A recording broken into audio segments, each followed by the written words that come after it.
wonder murmur where whispers weave the heart. Hello, little hearts. A new whisper begins. In a village on a sun-drenched hill lived a kind and beautiful girl named Beauty. She had a heart as bright as the morning sun and a spirit as gentle as a summer breeze. But her two older sisters were as selfish and vain as she was kind. Their father was a wealthy merchant, and they lived a life of luxury.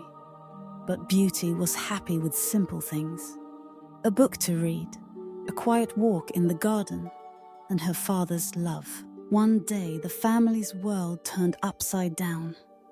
News arrived that the father's ships had been lost in a terrible storm.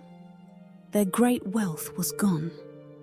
The older sisters cried and complained, their greedy hearts breaking over lost riches. But Beauty comforted her father, holding his hand and whispering, "We still have each other, Papa. That is all that matters." A few weeks later, a single ray of hope appeared. One of the missing ships had arrived safely in port. Before he left, the father asked his daughters, "What would you like me to bring you, my darlings?" The sisters immediately demanded extravagant gifts. "A diamond ring," one cried. "A ruby stone and a gold bracelet," cried the other. He turned to Beauty. "And you, my sweet, what would you like?" Beauty smiled. "Just a rose, Papa." A single, beautiful rose. The father's heart was heavy as he arrived at the port to find his ship a wreck. He was a poor man once more. On the long, lonely journey home, he found himself lost in a cold, dark forest. A storm raged, and as thunder cracked through the sky, he saw a magnificent castle.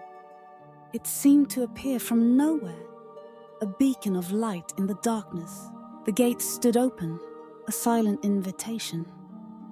He entered and found the castle surprisingly warm and bright. A dining table overflowed with a feast, and a fire crackled merrily in the hearth.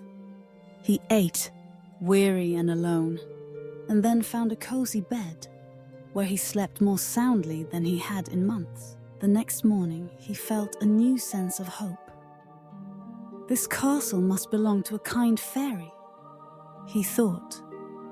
As he left, he saw a rose garden. He remembered Beauty's simple wish, and with a grateful heart, reached out and plucked a single red rose. A terrible roar shook the ground, and from behind a tree, a fearsome beast emerged. He was a terrifying creature with horns and claws, but his eyes, filled with fury, held a deep sadness. "I gave you shelter and food," the beast snarled, his voice a low rumble. "And you repay my kindness by stealing my most precious rose. There is a price for what you have done. You must bring me the first person you meet on your way home, or I will come for you and imprison you forever." The father, heartbroken, arrived home. The only person waiting for him was Beauty. Her eyes met his, and a terrible realization dawned. He told her everything, his voice shaking with regret. The older sisters were furious. "This is all your fault, Beauty," they screamed. "If you hadn't asked for a rose, this never would have happened." But Beauty's heart was filled with only love for her father. "No, father," she said, her voice filled with a quiet strength. "I will go. I will go and stay with the beast, so you can be free." And so father and daughter returned to the castle. The beast met them at the door, his form huge and imposing. Beauty's heart hammered in her chest, but she stood tall. "Will you stay here voluntarily?" The beast rumbled, his voice surprisingly gentle. "Yes," she replied, "I will." Beauty hugged her father goodbye and watched him leave with a heavy heart. She then began to explore the castle, her fear slowly turning to wonder. Every wish she had seemed to come true. A beautiful room filled with books appeared for Ohedala, just as she had always dreamed. Every evening, the beast would come to the dining hall, asking to join her for dinner. His manners were perfect, his conversation kind and thoughtful. She learned that he was not a monster at all, but a kind and lonely soul. He spoke of his love for books and music, and a beautiful connection began to grow between them. She found herself looking past his frightening appearance to see the wonderful heart within. One evening, he asked her to marry him. "No," she said softly, "I cannot." The beast's eyes filled with sorrow. "I understand," he said, turning away. "You find me too ugly." And he left the hall, a heartbroken figure. As the days turned into weeks, Beauty realized something wonderful.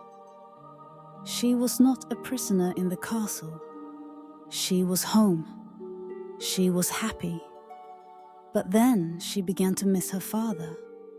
One day, she confessed her loneliness to the beast. "Please, can I go home to see my father? Just for a little while?"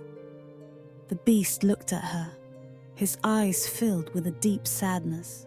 "Go," he said, "but promise me you'll be back in 3 days. If you don't return, I will surely die of a broken heart." He gave her a ring, telling her it would transport her back to the castle whenever she took it off. Beauty's visit home was a joyous reunion with her father, but her sisters were filled with jealousy. They tricked her into staying for a 4th day, hoping she would break her promise, and the beast would punish her. That night, Beauty had a terrifying nightmare. She saw the beast lying in the garden, sick and weak. She woke up with a start, a powerful wave of emotion rushing through her. She missed him. She loved him. Without a moment's hesitation, she took the ring off her finger. She was instantly transported back to her room. She ran to the garden and found the beast, just as in her dream, lying lifeless on the grass.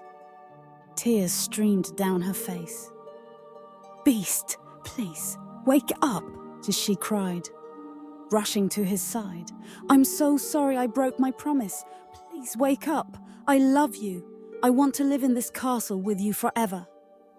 Just as the words left her mouth, a shimmering light enveloped them both. The beast's monstrous form began to fade, replaced by a handsome prince. Beauty, stunned, looked at him. "It is me, Beauty," the prince said, his voice now rich and clear. "You have broken the curse. I was once a cruel prince, and a fairy cursed me to remain a beast until I found someone who would love me for my heart, not my looks. If you hadn't told me you loved me, I would have remained an ugly beast forever." Beauty and her prince were married, and they lived happily ever after in the magnificent castle. Their story proved that a good heart and a love that sees beyond appearances are the most precious things in the world. Wonder murmur, the story departs, yet the whisper imparts.